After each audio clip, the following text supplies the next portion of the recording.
what happens when your impression doesn't come out very well, right? What if it's not solid enough? What if a small area didn't print really well?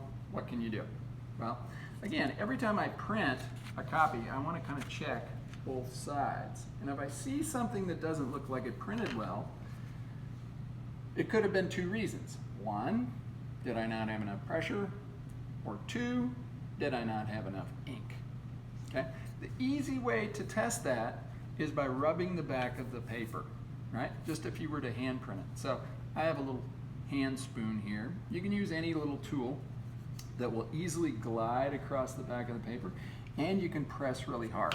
Okay? So if I press in a spot that didn't print well, as hard as I can, and then I lift up the print and I see it got darker, then that tells me I didn't have enough pressure. Or I have maybe a little low spot on the plate. Maybe I need to put some paper underneath the block to give it a little more of a cushion and to build it up.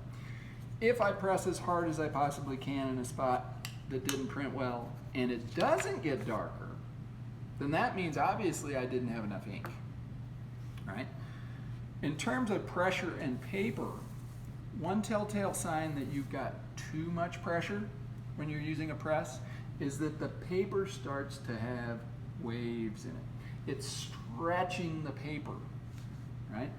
And this looks pretty good. I think this particular block is has had a little too much pressure on it to begin with because the block is a little bit warped, right? You can stretch the block so that it doesn't lay flat at all. And we don't want to do that. Again, we want just enough pressure to transfer all the ink, but not so much that we're stretching and warping the paper or we're warping the block.